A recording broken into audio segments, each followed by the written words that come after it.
Hello guys, welcome to Corpus. So today we are going to solve a question which was asked in Meesho interview. So this question was an easy level question. However, some beginners do mistake in this type of question. So before looking into the question, let's see what data we were given. So if I run this query, then these are the two tables that we get. The first table is the orders table, which contains the orders done by the customers, and second is the customers table, which contains the information about the customer. So in the first table, you have order ID, customer ID, order date, total amount spent on that order, and the status of that particular order, whether it's completed or it's pending. Right. Now let's look into the question.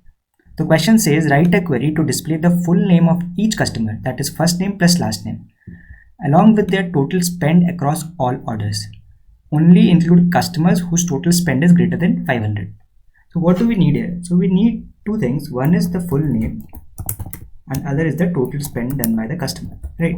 So output should contain these two fields. Now if you talk about the full name, then we have the name of the customer in the customers table, so we will need this table for that. And to find the total spend, we will need this total amount column. We will do the sum of the amount column across the customers to get the total spend. That means one thing is quite obvious, that we will have to join these two tables, right? So let's start with the query. So we will write select from what? We have to select from a table which is formed by joining these two tables, right? So we will write select from orders. First I'll use orders and let's call it as O, and then we will have to join it with customers. And what is the key to join these two tables? We have the customer ID, right? This is the common key between the two tables to join them. Now what kind of join should we do? So here we can do either a left join or a inner join, but I'll prefer here left join because I don't want to lose the orders in this particular table. By that what I mean is, let's say there is one customer ID which is null here, maybe due to some reason that customer ID is missing. Then in that case this particular row will get missed if we do the inner join, because this null, there will be no match of this null in this customer table if we do the inner join, so it will not join it with this table.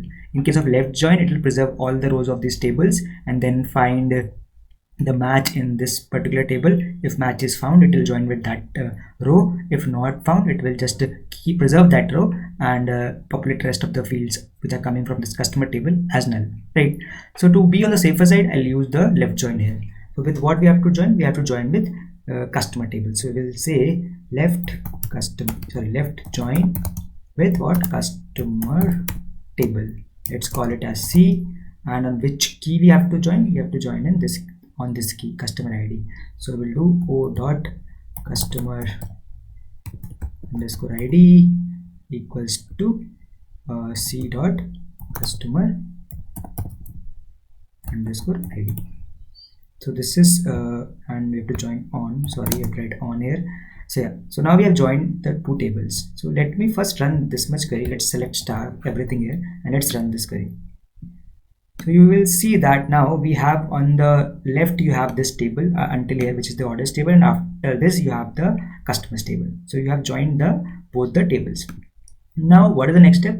Now one more thing to notice here is we can't use this pending orders because they are not completed. So this amount won't be actually part of the spend, right? So we have to filter these rows out. So what we will do is we will use the where condition here, where status equals completed. So we'll only keep the orders which are completed. Okay, so now let's run this much. Yeah, so that pending order is removed. Now the next thing is we have to find the total spend here, right? So total spend is basically sum of the total amount across each customer. So basically we have to group these rows across customer ID so that we can find the total. So we will use the group by clause here. We will do group by what? Group by customer underscore ID. And what customer? O dot customer ID. We can use O dot customer ID. Now because you have to find the total spend by customer, so that's why we are using customer ID to group the rows, right? Now also we are asked to find only those customers whose total spend is greater than 500, right? So one more thing that we will have to do is we will have to use the having clause here to filter out such cases. So we will write having what? Having sum of total amount, which is basically a total spend greater than 500.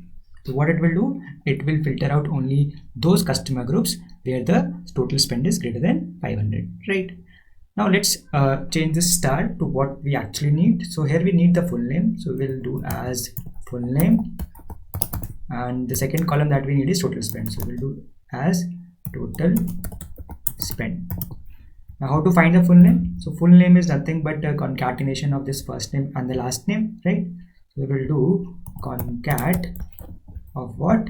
We will say c dot first name, comma, let's separate this with a space, so we'll do next c dot last name, right? So this will give us the first name space last name, that is as full name. Okay, now how to find our total spend? That is simply sum of total amount, right? Total amount as total spend. Now we will have two columns in our output. One is total spend and one is full name. Now this total spend is an aggregate of total amount, and this is concat of first name and last name. So we will have to put this column as well in our group by, right? So we will put it here, and now if we run our query, then we should have the desired output.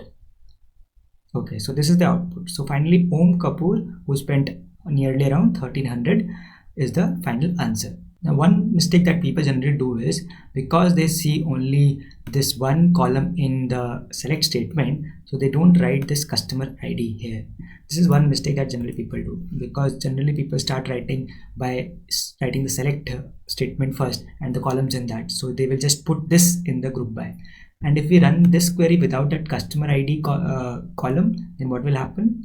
Then this is what the output will be. It will say two names, Kiran Patil and Om Kapoor. And why it is happening? It is happening because you are grouping by the name, full name, and it is possible that in our data two people have the same name, two customers have the same name. Because of that, this output is coming. So if I show you the original table, then this particular table, select star from customer, then you can see there are two people with Kiran Patil as the name, Kiran Patil and Kiran Patil, but these two are two different customers. So when you are grouping by just by name, then the query is considering both these as the same customer. So that's why it's important that you group by customer ID here, c dot customer underscore ID here, so that while grouping you don't get that error.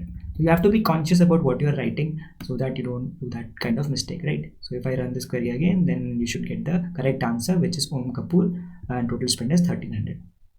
I hope this was helpful. Thank you so much for watching. Bye bye.